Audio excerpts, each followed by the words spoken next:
Well, welcome back, everybody. I hope you guys had a phenomenal week. The market is closed, and looking forward to this video coming out to you this weekend here. So as we're looking at a couple things to note, of course, next week on the 21st, we have the Fed funds rate. Plenty of economic data to keep the world going around next week, but of course, the big kahuna is the Fed funds. So keep an eye out for that Wednesday. Of course, we expect some significant volatility in advance of that. So a couple of things here to kick off. We went ahead and yesterday on Thursday we had closed here below or at a key support level. This morning we gapped down on Friday here below that level. So of course my focus was on short side trades. I had done several short side trades, and I tell you, the IRB and reverse IRB strategy, as I've talked to you about before, a very powerful strategy, but stochastics really kind of came in and saved the day here as well today. And so if you have wealth charts, make sure you're using that. If you're an annual member in particular, if you're a regular member, you can use the regular stochastics that we have in there for all of our members. And if you are an annual member, make sure you use those, because in a downtrend, those can really be interesting and a lifesaver from my perspective. And on the upside, same thing here. They can help point you to the most interesting stochastic retracement opportunities. And that came into play for me today with my trading. So just a little note there. So that was a key today, focusing a little bit more on that in the direction of the trends. And in general, of course, I'm focusing on the short side trade. If I'm going to trade the stock index futures right now with the daily down, the 5 minutes down, the 1 minutes down, everything else on a day trading basis, going to be focusing on those. And of course, on the long side, like earlier this morning, the SQQQ offered up some opportunities in that. I personally shied away from that and found the futures to be much more enjoyable, and that's what I traded multiple times. So with that being said, in the big picture here, that we've had a 1 bar break now down below this key support. What I'm going to be watching for is, do we stay down below this for another bar, or do we pop up around this and roll over? Now, again, I have to be honest, with the Fed funds rate, all bets can be off, because normally the markets will adhere very closely to technical analysis, but when you get a big release like the FOMC, or people are putting bets in front of that, technicals can go and be a little bit skewed. But in general, even around the trading around those reports, I'm looking for technical trades. So with that being said, I'm going to be watching this area that I drew here, and then this actual price action very closely. With Friday's close, basically making a accumulation bar, looking to see if coming into next week we break down below this, we can start pushing to the next major support level down below at approximately 362 on the SPY. If we come back up again, we have all this falling resistance, just like over here before. We had the 1 bar close below, and everybody said, that's it, this is going to be a major new rally to the upside, ding dong, the witch is dead, and it's all blue skies from here. It's like, well, not so fast. As I kind of told you, only a 1 bar close doesn't make the trend, and the weekly chart, as you recall, was even uglier than that. Barely closed above the channel 1 week, and the next week locked in a distribution bar. Sure enough, went ahead and rolled right back down again. And then this week we got caught there at the midpoint once again of the all-important channel, and down the hatch it went right down here. So it's real important to follow these technicals. I cannot emphasize that enough. A couple other things to note here. So as we've looked back, I caught a lot of heat for this when I went ahead and talked about crude oil and gold. Back a few weeks ago, I know people are very passionate about those right now. A lot of people have a lot of justifications about the fundamentals of crude and the fundamentals of gold.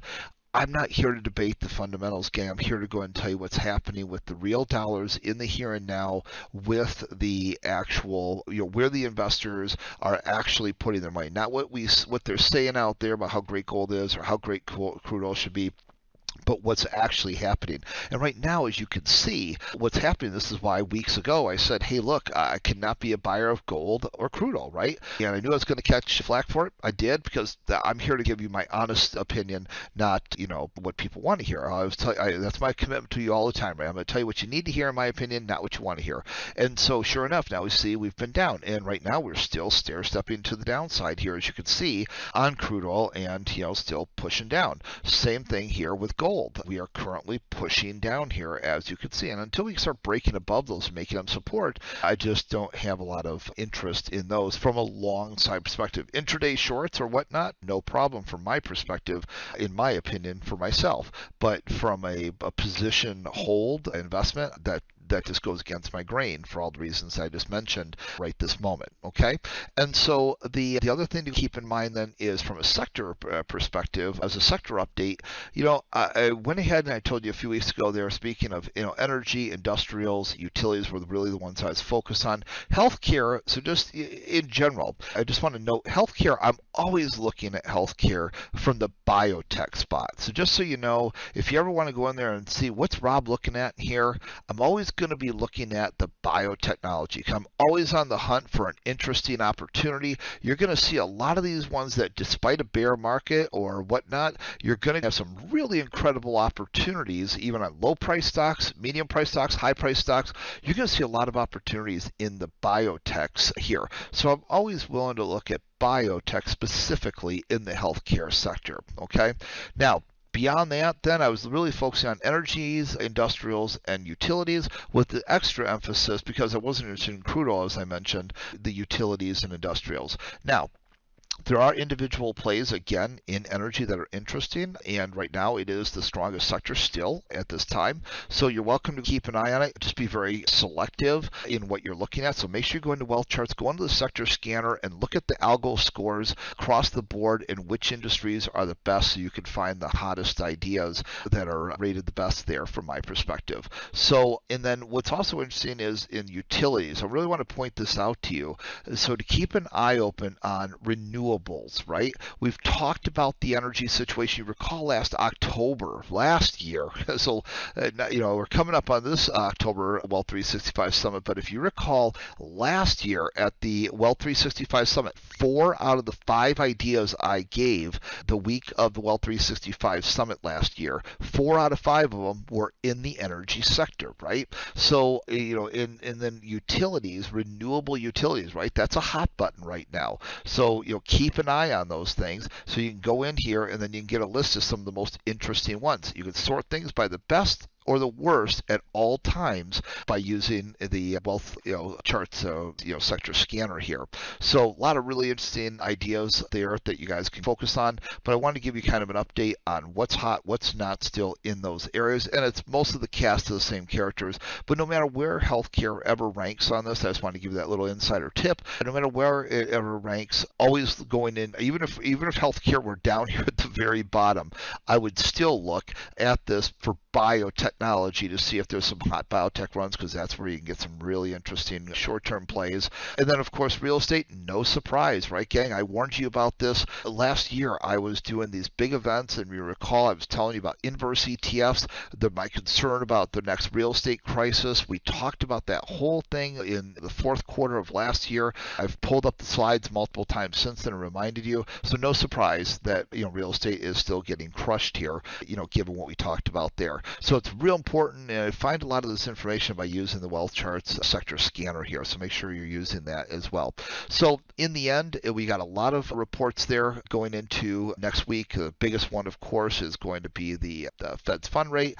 And so in the meantime, I'm going to be looking here very carefully at what happens at this key area, like we talked about, to bring it full circle for you. That's going to be my key focus. And primarily, I'm going to be using some of the key strategies, the same exact ones that I've been teaching you in my public events.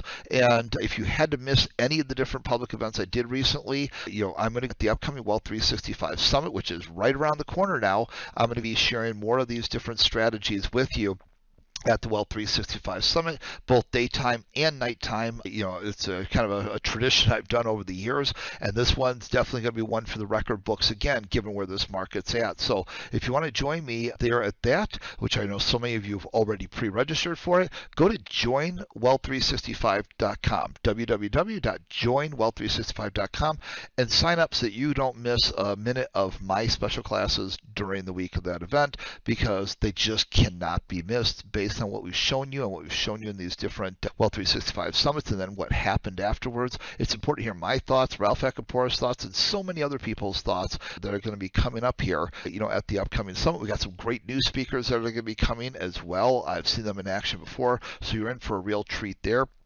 So an exciting Wealth 365 Summit, okay? So what an exciting time in the market right now. Great time to be an active trader and investor, and I can't wait to see you here next week in the videos, and of course at the upcoming Wealth 365 Summit. Take care, everyone. Have a great rest of your weekend. Bye-bye for now.